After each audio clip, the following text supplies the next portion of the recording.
Welcome back to Jeff Outdoors. We are back in the maple shop on this Sunday, January 29th.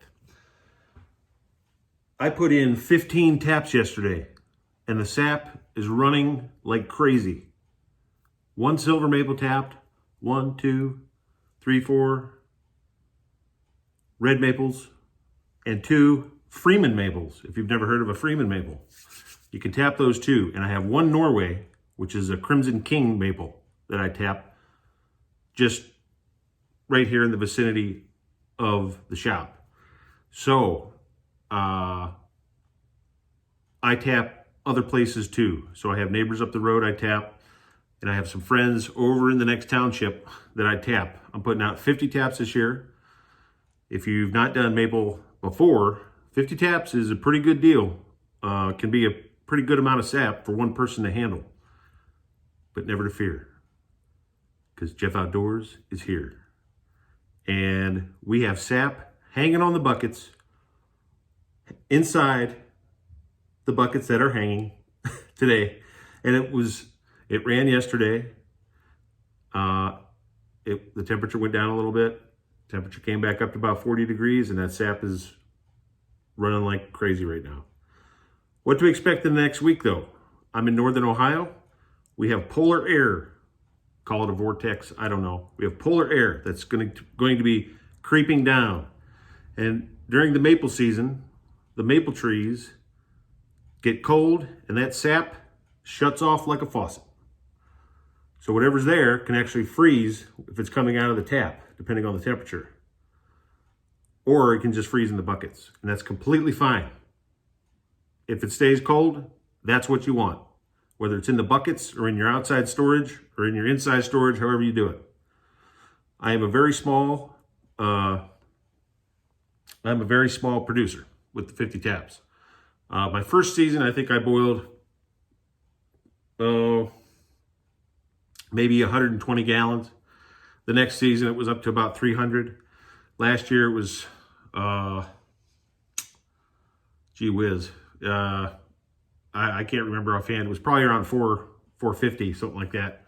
I'd have to go back in and look at my, I try to keep data. So like today, I'm in the shop and I'm getting ready, kind of prepped to go out and collect these buckets right around the shop area.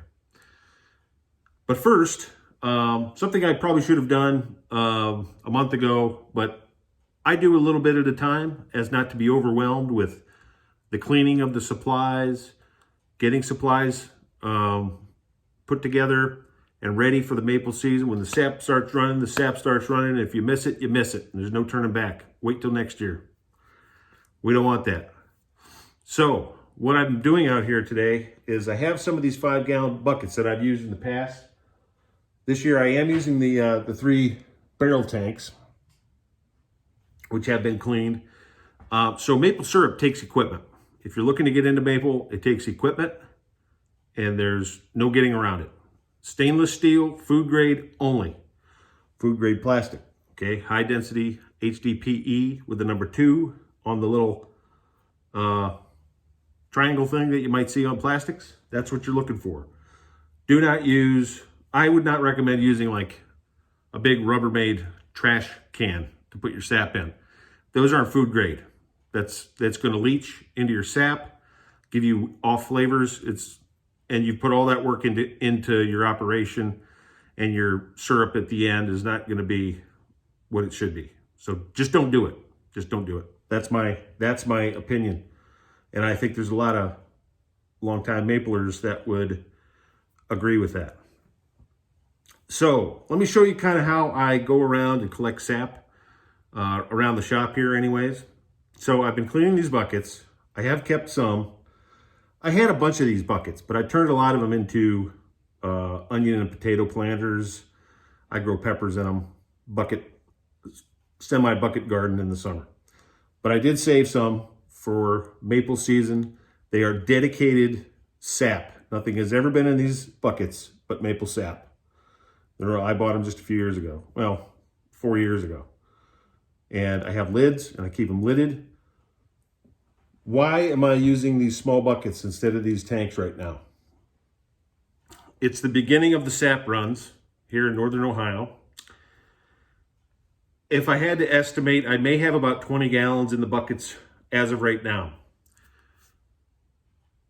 What I am trying to kind of avoid is if I put 20, 25 gallons in a barrel,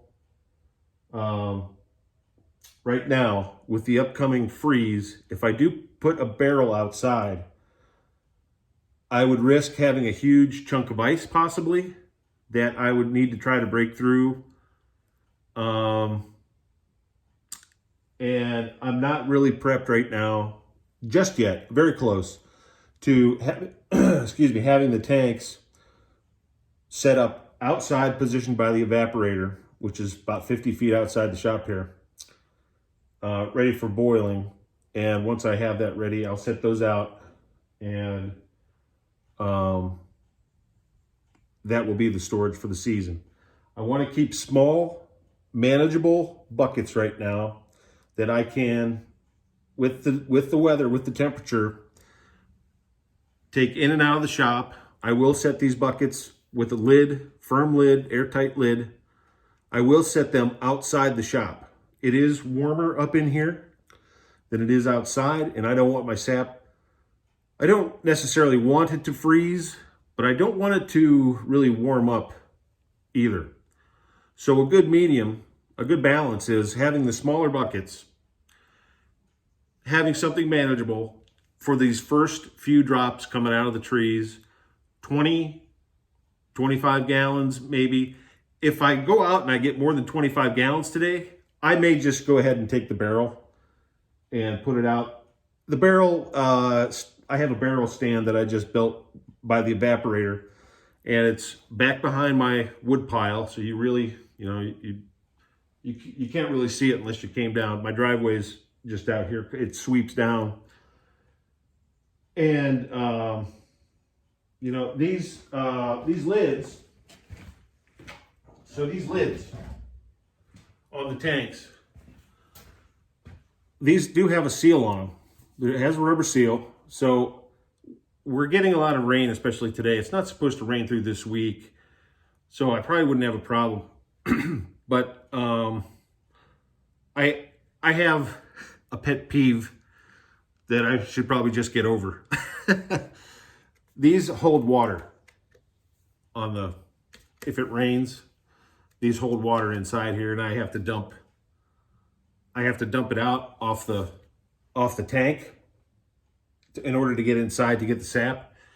And I kind of hate messing with that sometimes. Hey, maybe I need to get over that. So I'm going to spend the next 30 minutes going out, gathering sap. I'm going to get it in the buckets. I'm going to measure it, and I'm going to measure the sap sugar content with my sap hydrometer.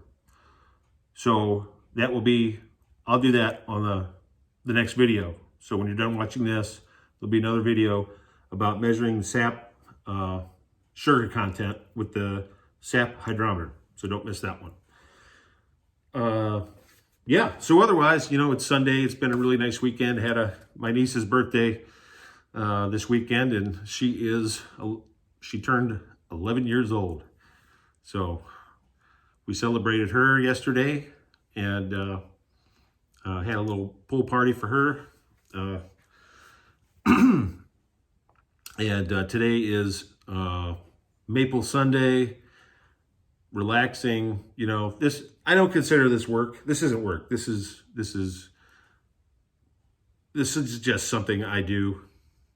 If I wasn't doing this, I would surely find something else to do. It's kind of always been like that with me. I have a lot of interests: coffee roasting, maple sap, mapling syrup, making maple syrup. See that chainsaw back there? I love running chainsaw.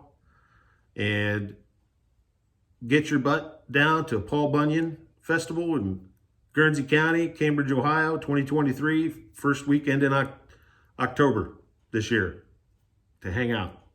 Be down there walking around, hanging out with some other really great people I met last year. So looking forward to that this year. I got my whole year planned out. Love running chainsaw, love cutting wood, chopping wood, anything to do with making firewood, processing, cutting, chop, you name it. I have a bunch of axes. Let me show you one.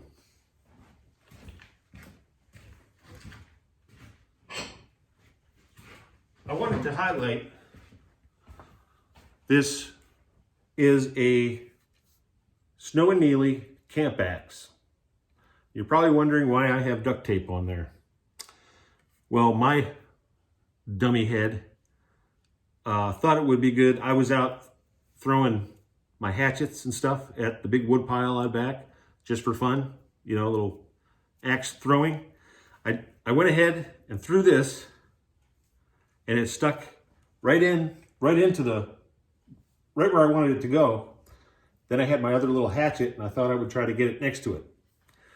Well, I'm a pretty good axe thrower, I guess, because that axe went down and hit and split some of this wood here where that duct tape is. So totally my fault. This is American hickory, strong. This thing is lightweight. I could chop a tree down with this. I can process kindling like this. Limbing, I mean, whatever you want to do. I love the Snow and Neely, made in Maine. Made in Maine. My second favorite state after Ohio, for all you Mainers. And just a good all-around, affordable, awesome axe that you can sharpen yourself to your desire, whatever, however sharp you want it, and get moving. So this is not a paid promotion. That's what I use, and that's what I like, and I recommend it. So till next video on the SAP hydrometer usage, we'll get back to you on this one. Maybe we'll get something up for tomorrow morning, on Monday or Tuesday. Keep an eye out. Hit that little bell, like, subscribe. Really appreciate you being here. And any questions about mapling, chainsaws, coffee roasting, making elderberry syrup, making apple cider jelly, making ghee, making some other stuff too, sauerkraut, to name another one. Let me know. Glad to help out. Stay here for more at Jeff Outdoors.